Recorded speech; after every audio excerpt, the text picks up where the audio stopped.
Bismillahirrahmanirrahim. Alhamdulillahi Rabbil alamin. Wassalatu wassalamu ala sayyidina Muhammad va ala alihi wa ashabihi ajma'in. Amma ba'd. Assalomu alaykum va rahmatullohi ta'ala va barakatuh. Asrorul uzama, ulug'larning sirlari deb nomlanadigan darsimizda mana navbatdagisi ulug'larimizning sirlari. Islomimiz tarixida yashab o'tgan ulug' ajdodlarimizning shaxsiyatlari haqidagi darslar. Ularni mana shu yuksaklikka, ulug'likka olib chiqqan sirlar haqida bahs qilamiz. Ko'pchilik yoshlarimiz bu ulug'larimizni ismlarinigina biladi. Ularning qilgan ishlari, ularning mehnatlari, ularda qoldirgan ulkan meroslaridan xabari yo'q. Bugungi suhbat qiladigan mavzuyimiz Imom Jalil Abu Zakariya Muhyiddin Sharaf an-Navaviy rahmatullohi alayhi haqida bo'ladi. Shofi'i Ash'ari. Imom Navaviy bu kishi Shofiy mazhabida bo'lgan, aqidada Ash'ari maktabida bo'lgan. Ilm bilan mashg'ul bo'lgan musulmon borki, uni uyida albatta Imom Navaviyni bitta bo'lsa ham kitobi bor. Imom Navaviy. Imom Navaviy haqida so'z ochar ekanmiz, birodarlar, Alloh taoloning qabuliyati qanday bo'lishini ko'ramiz. Alloh bir bandadan uni qilayotgan amalini qabul qilganligini faqat o'zi biladi. Ammo ulamolar aytadi, shu qabul qilayotganligini alomati bor. Shu alomatlardan bittasi odamlarning qalbida qabuliyat ochiladi. Odamlarning qalblaridan joy oladi. Odamlarning orasida bu insonlarning qilgan amallari yoyiladi. Va odamlar bu kishidan olgan narsasidan foyda topadi. Imom Navaviy mana shunday bir Allohning valilaridan ediki, u kishining qilgan ishi o'zini asradagilarga ham foyda qilgan. Yer yuzida tarqadi musulmonlar orasida. Hozirgi kunda ham foyda qilyapti, birodarlar. Inshaalloh qiyomatgacha musulmonlarga foydasi tegadi. Demak, Alloh bir bandadan amallarni qabul qilayotganligining bitta alomati odamlarning qalbiga yo'l ochilishligi. Ahli ilmlardan ko'pchiligi muhaddislar arba'iniyat 40 talik hadislar majmuasini ko'p yozgan. Arba'ina hadis nabaviyya, arba'ina hadisul qudusiyya, juda ko'p ulamolar 40 tali hadislarni to'plab yozishgan. Payg'ambarimiz aytganlar, kim meni ummatim uchun 40 ta hadis yod olsa, qiyomat kunida shu ummatimga shafaatim bo'ladi degan. Shundan kelib chiqib turib ulamolar juda ko'pligi 40 tali hadislar jamlagan. Lekin Imom Navaviyni ham mana shu arba'iniyatlarda o'zining hissasi bor. Arba'ina Navaviyya deb 40 tali hadisi bor. Bu to'plamda o'qimagan ahli ilm bo'lmasa kerak. Arba'ina Navaviyya musulmonlar orasida shunga keng ko'p tarqadiki, xuddi boshqa arba'inalar bo'lmaganidek. Imom Navaviyning mana shu kitobi, birodarlar, butun yer yuzi bo'ylab musulmonlarning qo'lida tarqab ketdi. U kishini mo'tabar kitoblarda yana bittasi Riyoziz Solihin. Solihlarning bog'i, solihlarning gulshani. Har bitta musulmonning uyida Qur'on bor, mushaf, yonboshida arba'ina Navaviyya bor. Demak, bu kishini Alloh taolo amalini qabul qilganligi bu dalil bo'ladi. Birodarlar, mana shu talab ilmlarga tavsiyamiz Imom Navaviyning mana shu Riyoziz Solihin kitobini o'qiylik.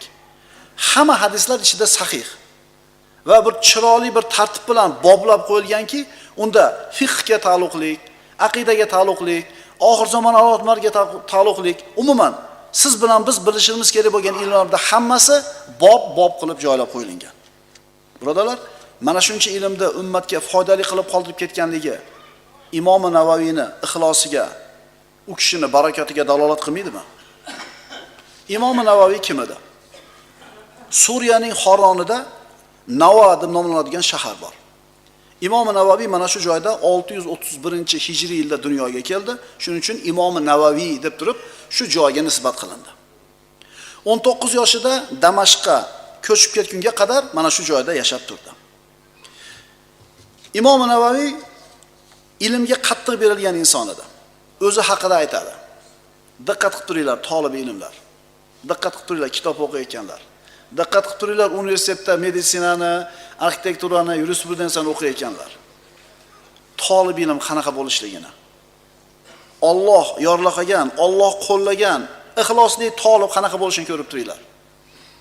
O'zi haqida aytar edi Imom Navaviy, har kuni shayxlarning sharh va tasihdan iborat 12 ta darsiga hozir bo'lar edim.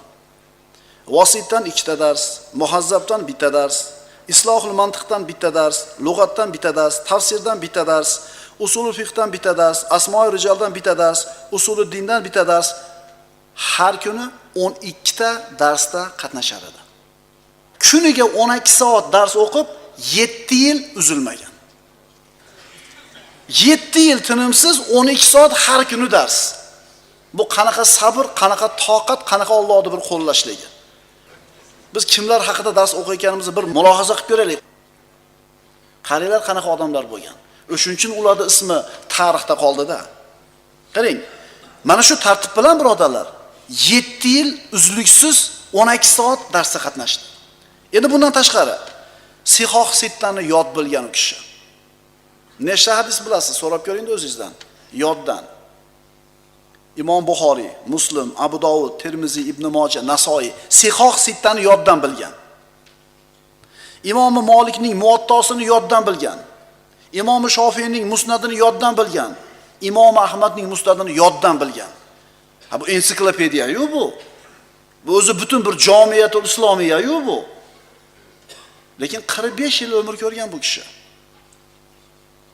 Alloh umriga barakot bergan. 45 yil. Imom Navaviyning qo'lida son sanoqsiz olimlar, hofiz Qur'onlar, boshliqlar ilm o'qirgandi. U kishining qo'lida juda ko'p kishilar faqih bo'lib tarbiya topdi. Yer yuzini turli qismidagi musulmonlar Imom Navaviyning kitoblaridan ulkan foyda olishdi va hozir ham olishyapti. Birodarlar, u kishilar kitob o'qidi deganimizda bizga o'xshab bir qator kitobni o'qib qo'ymagan. Eshitib turing, kitobni qanday o'qiganligiga bitta so'zini misol qilamiz. Kamol al-Asfaviy o'zini Al-Badr nomli kitobida shunday deydi. Imom Navaviy Al-Vasit kitobini naql qilishida munoqasha qilindi. Al-Vasit Shofiy mazhabiga taalluqli kitob, Abu Hamid G'azzoliy yozgan buni. Imom G'azzoliy yozgan. Shu Al-Vasitni qanchalar bilasiz degan ma'noda munoqasha qilinganida Imom Navaviy aytdiki, sizlar men bilan Al-Vasitda munoqasha qilasizlarmi? Vallohi men uni 400 marta mutolaa qilganman dedi. Butun boshli Al-Vasit kitobini 400 marta o'qigan ekan. Biz 20 ta kitobni bir marta o'qib bittadan o'qiganmizmi? 30 ta kitobni bir martadan o'qiganmizmi? O'shuning uchun akalar, hum rijal va nahnu rijal. Abu Hanifa ham, Imom Shofiy ham, Imom Navaviylar ham erkak kishi bo'lgan, biz ham erkak kishimiz. Ular ham ilmli bo'lgan, biz ham ilmlimiz deyotganda bu so'zinglar o'xshayapti ilmli deganda so'zinglar. Shularda ham ilmiylar. Sizlar mana shu odamlarda ham ilmiylar bormi? Imom Navaviy birodarlar Ash'ariy aqidasini ushlagan, Imom Shofiy mazhabini ushlagan. Qozil Quzol Badriddin jamoadan rivoyat qilinadi. Imom Navaviyni uyqusi haqida so'radi. Qachon uxlaysiz, qancha uxlaysiz? Imom Navaviy aytadi, agar kitob o'qiyotgan bo'lsam, uyqu yengishni boshlagan bo'lsa, kitobga shunday suyanib turib, orqada toshaga suyab qo'ygan kitoblarga shunday suyanib, ko'zimni ozgina yumamanda, shu o'zi kifoya qiladi dedi. Imom Navaviyning uyi Ravohiya madrasasidagi bir kichkina hujra edi. Bu Damashqda Ummaviylarning jomiyasiga yopishtirib qurilgan bir jomiy edi. Mana shu joyda istiqomat qilgan.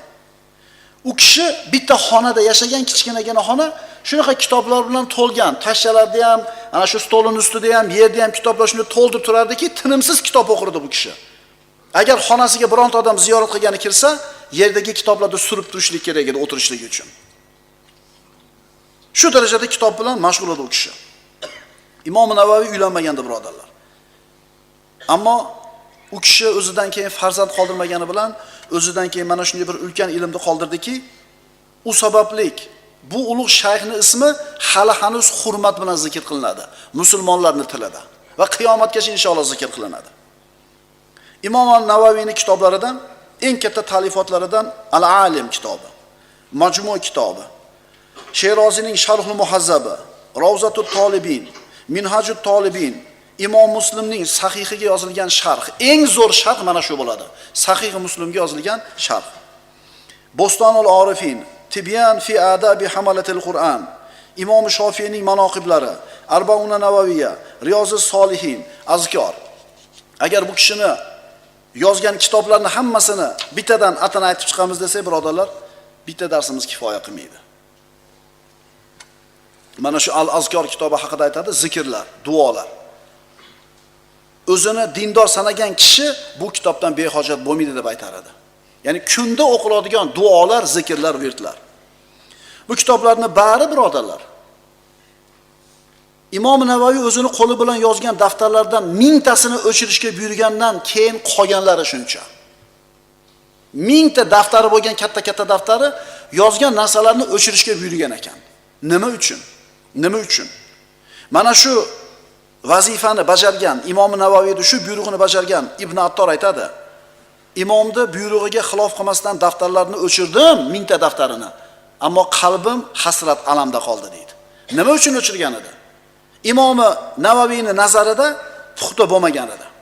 U kishining nazarida kamchiligi bor narsalar edi. 1000 ta daftarni yozishni o'ylab ko'ring, birodar. 1000 ta daftar, birodarlar. Shuning uchun o'zimizni ustun qo'yayotganda, o'zimizni bilimli sanayotganda bo'ladi, kimligini ko'rib qo'yaylik. Kimlar bilan o'zimizni tenglayotganimizni bilib qo'yaylik. Endi Imom Navaviyning ilmi qanchalar yuksakligini tasavvur qiling va mana shu ilmni daftarga tushirishlikka ketgan vaqtini qanchaligini bir fikr qilib ko'ring. Imom Navaviyning kitoblari hadis, fiqh va boshqa ilmlar ustida edi. Alloh taolo u kishining kitoblariga g'ayrioddiy qabulni ato etdi. Imom Navoiy uylanmagan edi va mana shu narsa shuncha ilmni o'qib o'rgatishligiga yordamchi bo'ldi. Ha, o'zi uylanishlik kerak, payg'ambarimizning sunnati, tavozun bo'lish kerak, lekin bu kishi uylanmagan ekan. Ammo uylanmaganiga yarasha, birodarlar, farzand zurriyot qoldirmaganiga yarasha shunaqa ilm qoldiribdiki, mana shu paytgacha nima qilyapmiz? Ismini yaxshilik bilan zikr qilib kelyapmiz. 1000 yil bo'pti salkan bu kishining o'tganiga. Yeyish ichishiga ham qattiq e'tibor qilmas edi bu kishi. Faqir edi. Hech qachon ikki xil ovqatni o'tirib bir marta yegan emas. Go'shtni bir oyda bir tanovul qilar edi. Hayoti ilm uchun edi. Boshqa narsa uchun ovora bo'lganida mana shuncha ilmga ega bo'lib qoldirib ketgan bo'larmidi? Yo'q. Bir kunda bir mahal ovqatlanar edi. Xuftondan keyin. Ichadigan bir ichimligi bo'lsa, subhdan keyin ichar edi. Boshqa payt kitob. Onasi Xorronning anjiridan yoki uyda pishirilgan biror narsani yuborsa, shu kuni valima bo'lib ketar edi. Ozgina pishiriq kelsa, shu kuni bayram bo'lib ketar edi. Imom Navaviyning yashaydigan joyi madrasani burchagidagi bitta hujra deb aytdik. Aytadiki, 2 yil hujramda yonboshlab yotmadim deydi. Kitob o'qiyotganda uyqu kelib ketsa, shunday ko'zini yumib turib, shunday kallasini qo'yardi kitob ustiga, 5 minutmi 10 minut uxlardi, turardi, shu narsa yana kitobini o'qib ketaverardi. Shuning uchun o'zini ishtihodli, g'ayratli degan ilm talabidagi ukalarimiz bir taqqoslab qo'yaylik. Yerga tushaylik ekan. Ha, ehtimol tengi tushlarimiz ichida zo'r o'qigandirmiz, tengi tushlarimiz ichida zo'r qoradirmiz, lekin ko'rib qo'yaylik.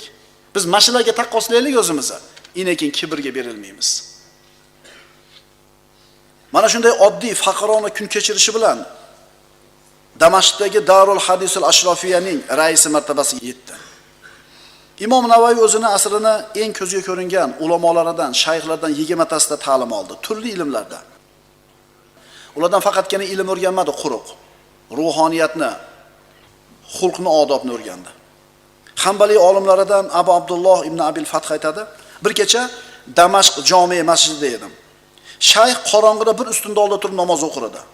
Yaqinrog'iga keldimda, qaysi oyatlarni o'qiyapti kim deb quloq solsam, astagfirullah, waqifuhum innahum mas'ulun oyatini o'qir edi. Ya'ni Alloh taolo qiyomat kunida kofirlarni farishtalarga aytadi, to'xtatib turinglar. Albatta ular hali so'ralguvchidirlar. Dunyoda qilgan ishlari haqida albatta so'roq savol bo'lmasdan turib do'zaxga irg'itilmaydi ular. Shu oyatni tong otguncha takrorladi. Waqifuhum innahum mas'ulun. Imom Navoiy o'sha umrini avvalida tabobat ilmiga qiziqib qoldi. Tib ilmini o'rganmoqchi bo'ldi-da, Ibn Sinoning Al-Qonun degan kitobini olib kelib, tibni o'rganmoqchi bo'ldi. Aytadi, shu kitobni olib kelib qo'yishligim bilan parishon xotirlik kallamga kirdi. Biron narsani qilishga qodir bo'lmay qoldim. Sababi haqida o'ylana boshladim. Alloh taolo qalbimga ilhom berdi. Mana shu tabobatga kirishganligingdan degan ilhom keldi. So'ngra shu kitobni olib borib sotdim. Tabobatga tegishli bo'lgan boshqa narsalarni yo'q qildim, yana Alloh taolo qalbimga nurni qaytarib berdi dedi. Imom Navaviy tabobatga kirdi, Alloh taolo olib qo'ydi bu yerga holatni. Ya'ni nima qil? Diniy ilmini o'qiy degandek. Sinovlar. Ulug' insonlarni ulug'ligini bildiradigan ishlardan bittasi ularga sinov kelsa, ularga imtihon kelsa, mana shu sinov imtihonlarda taslim bo'lmaydi, sobit turadi o'zini manhajida. Izz ibn Abdussalamni sultonlarga qilgan va'zi, ularni munkardan qaytarganligini eshitdik, qanday bo'lganligini. Imom Navaviyga ham ana shu zamonadagi mamluklardan bo'lgan podshoh Zohir Beyvars tomonidan sinov keldi. Imom Navaviy bu sinovdan chiroyli suratda o'tdi. Zohir Beyvars Misr yerining sultoni, yana Shomning bir qismiga sulton, xalqdan oladigan solig'iga qo'shimcha ziyoda solig'ini olishi haqida hukm chiqardi. Atrofidagi ulamolardan, mashoyixlardan hukmiga imzo oldi. Ya'ni ular fatvo berishdi. Imom Navaviyga olib kelgan paytda Imom Navaviy qo'l qo'ymadi, imzo chekmadi. Sultonning oldiga chaqirishdi. Sulton so'radi: "Bu hukmni hamma ulamolar qabul qilib imzo chekishib berdi. Siz nimaga imzo chekmadingiz?" dedi. Imom Navaviy aytdi: "Botil fatvo berishibdi sizga. Odamlardan ortiqcha molni olishga haqqingiz yo'q" dedi. Sulton: "Nimaga? Axir men uni davlat ishi uchun ishlataman u. Haqiqatan hali salbchilar bilan bo'layotgan urushlar bor, hali futuhatlar bor. Shunga ishlatishlikka haqqi bor." Imom Navaviy aytdi: "Ha, qo'shimcha molni olishlikka haqqingiz bor, faqat sharti bor" dedi. Nima u sharti? Qani sultonga gapiryapti, podshohga gapiryapti. Birinchidan, Baytul molni ichidagi hamma pul ishlatib tugatasiz. Baytul molda pul qolmagan bo'lish kerak. Ikkinchi sharti: siz o'zingiz, ayollaringiz, joriyalaringiz, mamluklaringiz, amirlaringiz haqinglardan oshchasini olgansizlar Baytul moldan. Shu Baytul moldan olgan oshcha pulni qaytarib qo'yasizlar, shundan keyin odamlardan ziyoda mol olsanglar bo'ladi dedi. Ya'ni o'zingiz va atrofingizdagilar huzur halovatda kengchiligida turib, boshqalardan oshcha molni olishlikka haqqingiz yo'q dedi. Imom Navaviy mana shu haq so'zni sultonning betiga shart aytdi, keyin majlisdan chiqib ketdi. Sulton Beybars aytdi: "Bu odammi?" dedi. "Bu faqihni. Mansabidan olinglar, maoshini ham bermay qo'yinglar" dedi. Do'da odamlar: "Ha, bu kishining hech qanaqa mansabi yo'q, ine bizdan maosh ham olmaydi bu odam" dedi. Beybars tirikchilik nima bo'ladi? Dedi. Otasi yuboradigan narsa bilan tirikchilik qiladi dedi. U kishini tirikchiligi bir mahal ovqat yer edi. Bir mahal ichadigan ichimligini ichardi, boshqa payt kitobi bilan dedi. Dunyoga bog'lanadigan hech narsasi yo'q edi, birodarlar. U kishining shogirdi Abul Abbos ibn Farah aytadi: "Shayx Muhyiddin Imom Navaviy 3 ta ulkan martabaga erishdi. Agar ana shu 3 ta martabadan bittasi bitta odamda bo'ladigan bo'lsa, odamlar atrof ofoqdan kelib uni ziyorat qiladigan odam bo'lar edi." Nima edi 3 ta martaba? Ilm va uning vazifalarini qoyim qildi. Ilmni haqqini ado qildi. O'rganishda ham, o'rgatishda ham. Ikkinchi martabasi dunyodan zohid, behojat bo'ldi. Qani oddiy kiyingan, oddiy ovqat yegan. Uchinchisi amri ma'ruf, nahiy munkarni qoyim qildi dedi. Imom Navaviy o'ta haybatli, vaqorli inson edi. U kishidan odamlar haybatlanishardi. Abu Zakariya Muhyiddin Sharaf ibn Mari an-Navaviyning ilmi xabari atrof ofoqqa tarqadi. Ahli ilmlardan katta bir jamoa ham qila olmaydigan ishni Imom Navaviy yolg'iz o'zi qildi. O'zidan keyin ulkan ilmiy merosni qoldirdi. 45 yoshga kirib vafot etdi. Ammo mana shu 45 yil Alloh taolo barakotli qilgan yillar edi. Agar yozib ketgan kitoblarini sanab o'tadigan bo'lsak, bitta dars yetmaydi deyapmiz. O'chirib tashagan daftarlari 1000 ta daftar bo'lsa, u kishining ilmi faqatgina o'zini asridagi musulmonlargagina emas, shu kunimizdagi musulmonlarga ham ulkan foydasi tegdi va inshaalloh qiyomatgacha keladigan musulmonlarga foydasi tegadi. Alloh azza va jalla Abu Zakariya Muhyiddin an-Navaviyni rahmat qilsin. Siz bilan bizni u ulug' zot bilan birga Muhammad Mustafa sallallohu alayhi vasallamning majlisida Firdavsul a'loda jamlagan bo'lsin. Aqulu qawli hada va astaghfirulloh li va lakum. Assalomu alaykum.